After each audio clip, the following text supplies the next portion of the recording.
Johnny Mac with your daily comedy news. Jimmy Kimmel commented on the dinner, with the racist that Donald Trump had. Kimmel said, I love Mike Pence telling Donald Trump to apologize. Donald Trump hasn't even apologized for trying to kill you, Mike Pence. You think he's going to apologize for this? Jimmy Fallon was interested in World Cup soccer, so am I. Did you hear the U.S. defeated Iran 1-0? Fallon said, I hope this doesn't ruin our incredible friendship with Iran. When asked how they beat them, the U.S. coach said, we found their secret game plan in a box at Mar-a-Lago. Did you get your end-of-the-year email from Spotify telling you the most listened-to things that you did? Mine is completely useless because my kids use my account. Anyway, #1 podcast on Spotify for the year. Can you guess? It's a comedy podcast. What do you think it is? Why am I telling you about it? Yes, the Joe Rogan Experience was the most streamed podcast worldwide on Spotify for the third year. Spotify did not say how many times the show was streamed. Boca Mag was at a Tom Segura show. They gave a review, and they said, Tom Segura knows how to make you uncomfortable. In fact, he seems to relish in doing so, but what's more impressive is his ability to swing the audience's discomfort into uproarious laughter with a quick verbal jab. Your opener, Josh Potter, seemed to delight in digging himself into a hole with the audience and having them win them back with a joke. Boca Mag writes, you could feel the crowd begin to stiffen when he bemoaned all the luxuries afforded to those in wheelchairs, and you could feel that tension break into laughter when he revealed his plan for overcoming his own partial blindness disability when dating. Tom Segura began his set praising the vast representations of humanity on display at casinos. He mentioned both the high roller strutting about the casino floor in luxury wear and the motorized scooter riding derelict croaking hit me through a laryngectomy. Segura said, I can see why you're here. Then Segura went into his standard set. The result was a masterpiece of crude commentary and disturbingly intimate storytelling, all packaged into an impeccably polished and hilarious hour-long set. Meanwhile, Bert Kreischer on his podcast had on comic Phil Hanley. They wound up talking about the Grateful Dead. Phil said, God, I love the Grateful Dead. And Bert said, I love the Grateful Dead. Phil jumped in and said, it's funny that you love the Grateful Dead because I was thinking of you today and I was thinking Bert would be the best Deadhead. Bert said, I was really into the Dead, really into Fish, really into that whole scene, Widespread Panic. That's my whole scene. That was the music where when I went to college and decided I didn't need to be the person I was in high school because I was a little bit of a meathead in high school. And I remember I bought a Ziggy Marley tape, I bought a Fishbone album, and I got introduced to Widespread Panic. Widespread Panic, out of all the ones I pulled out, was the one where I gravitated, and I was like, oh, F. And then from Widespread Panic, the Dead, to me, was almost like the Rolling Stones is to my daughter's friends. Like, they don't know the Rolling Stones, but they have their T-shirts. So like the Dead, when you went to college, you see posters of the Dead, you see the dancing bears on the back of trucks, you see the skeletons holding hands, but no one was really listening to the Dead. And then I discovered the Dead and was like the Beastie Boys. It took me a second to get them, but then once I got them, I'm done. Sean Patton has a new stand-up comedy special out today on Peacock. They framed it as a stand-up comedy event. What's that about? It's called #1. It was filmed in Sean Patton's hometown of New Orleans. 90 minutes. Maybe that's why it's an event. That's a little on the long side. The special explores everything from Patton's obsessive-compulsive disorder to his madhouse of an upbringing and the broken yet unbreakable bonds of his family, a dive into the veteran comedian's personal life and the experiences that made him who he is today. Sean said, the special is me, pure, uncut me, specifically the humiliating underbelly of my being. I wear it like a badge of honor. Jerry Seinfeld did a ton of press for his new book. He spoke to WBUR, and they were talking about how footage of comedians in conversations shows how comedians move faster through subjects than, regular people. Not that comedians aren't regular people. You know what I'm saying there? Write me a letter if you're a comic. Dear Johnny Mac, who can you shut up?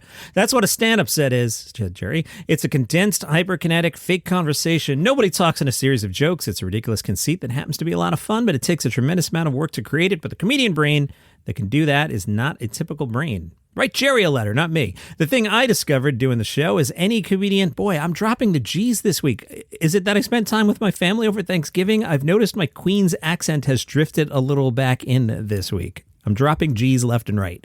The thing that I discovered doing the show is any comedian sits down with any other comedian and you feel like you grew up together. I was at a dinner the other night with Steve Martin, who we're going to talk about in the second half of the pod, and Seth Meyers and John Mulaney and our wives, name dropper. Somebody heard there was this new Chinese restaurant in town and said, oh, why don't we make it a date? We can all go to this Chinese restaurant. I think it was Seth Meyers' wife said, with these autistic men, we're going to go out.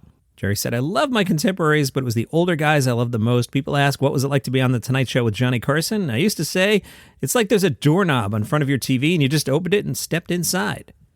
It has come to my attention that I've been confusing people by plugging the YouTube page when I say audio version only. All right, so here's the deal. So I come down to the basement every day. I've got a MacBook and I've got a USB mic and I'm recording into something called Logic Pro. I record an audio-only version of the podcast. There is no video. The camera's not on. If I had the camera on right now, you would see me in a blue Champion sweatshirt holding the microphone in my left hand, and my hair is actually combed today, no baseball cap. I also stumble 8 million times and have to make edits, so the video version would be awful. So there is no video version. What I'm talking about on YouTube is I take the audio, like you hear on your podcast app, and I post it on YouTube. There's a thumbnail image, so if, say, the top story is, Joe Rogan, I put a picture of Joe Rogan in the thumbnail. And then when you hit play, it's just a static image and me talking. That's all it is. But YouTube is actually the number 2 search engine in the world, and a lot of people listen to podcasts on there. Hi, Sean. I appreciate your comments. So I've been pushing that a little bit more. End goal, if I can get to 1,000 subscribers, then I get some advertising on that channel and I can make a couple more bucks. Always like to deal you guys straight. Trying to make a little money here. Going to be honest. So that's what that's about. There is no video version to be had. Saturday Night Live has announced the hosts and musical guests for the rest of the year. December 10th, Steve Martin and Martin Short are your hosts. Brandy Carlisle is your musical guest. I guess that'll be good, Steve Martin and Martin Short. Depends which Steve Martin we get. December 17th, Austin Butler is your host. I'm old. I had to Google him. Austin Robert Butler is an American actor. He's best known for his portrayal of Elvis Presley in the 2022 film Elvis. iHeart announced a whole bunch of new comedy podcasts. Working title of the first one out in February, Onward with Rosie O'Donnell. Legendary entertainer Rosie O'Donnell shares her take on fame, family, and fun from her vantage point at 60. Also in February, Really No Really, Jason Alexander, George Costanza from Seinfeld, and Peter Tilden. No, I don't know who that is either. His IMDb, writer Bob Patterson. Peter Tilden is known for Bob Patterson back in 2001. I'm sure Peter's awesome, but it sounds like somebody wanted Jason Alexander to do a podcast, and he said, can my buddy Peter do it with me? And the suits went, sure, whatever you want, Jason Alexander. In another life, I'm a podcast suit. I can tell you that's how it works. Sure, Peter can co-host with you. No problem, bro. Jason Alexander, George Costanza from Seinfeld, and Peter Tilden are joined by experts, newsmakers, and celebrities in an attempt to find answers to the things that make people go, really? No, really. Listeners can even suggest topics as the two hosts search for answers to life's most baffling, intriguing, confusing, and annoying questions. All right, I'm going to tell you what's going to happen here because I've been down this road a billion times. Joined by experts, newsmakers, and celebrities. That is, hey, Jason, you know people, right? And he's like, yeah, I'm sure I could ask, I'm sure Julia will do it. And maybe Julia Louis-Dreyfus comes on one episode. Wait to get to episode 9. That's when you find out how good the booker is. And the whole listeners can even suggest topics. Here's what happens. You put out an email or a Twitter or whatever you do, and you're going to get almost nothing, and the producers are going to wind up making up topics. Telling you, been there. iHeart, you can tell me I'm wrong, but I've been there. I've done this for a living. I've been paid to do this. This is what's going to happen with this podcast.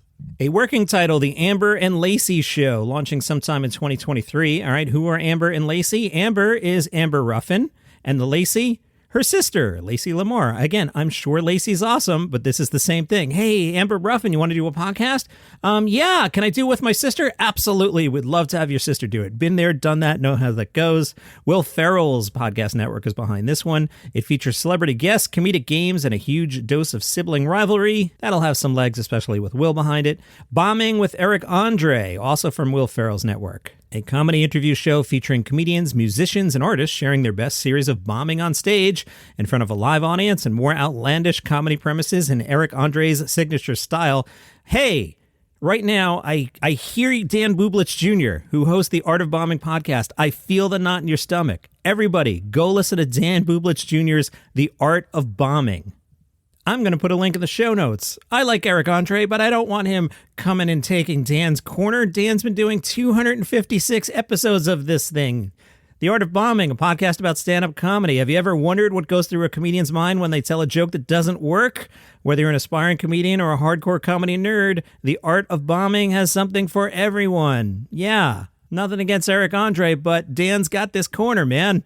Speaking of unoriginal ideas, Ed Helmes will join Jennifer Garner in Family Leave, a body swap comedy. This is coming to Netflix. I could tell you from here, this is going to be watchable at best, possibly awful.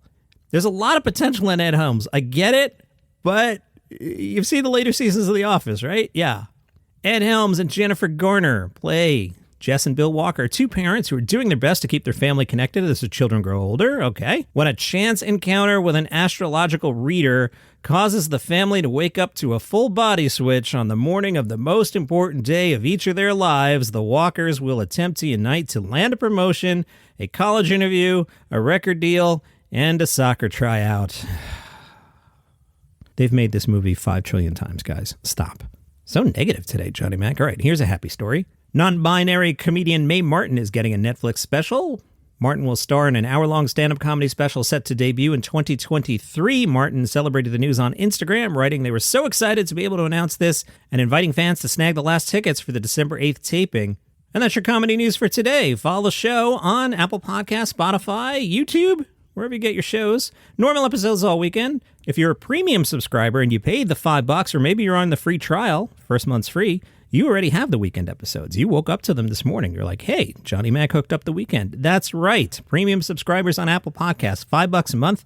You get the episodes early, and you get them ad-free. Johnny Mac, are you bogarting the episodes for the rest of us? No. See, as I record this, it's 2:07 in the afternoon. I'm going to go edit it. By the time I clean it up, it'll be ready around 4 o'clock, and I will just post it to the Apple Podcast feed. It's kind of like for you old people. Remember the newspaper used to come out the night before, if you know what I mean? Like if you lived in New York City, the New York Daily News, you would get a Bulldog edition around 9 p.m., and it didn't have any of the sports or anything. But if you were just there for like the comic strips and stuff, it was fine. My parents always got the Sunday paper Saturday night. So it's like that, but podcasts. Everybody under 40 is like, what are you talking about? Don't worry about it. Just go to Apple Podcasts and give me $5. All right, see you tomorrow.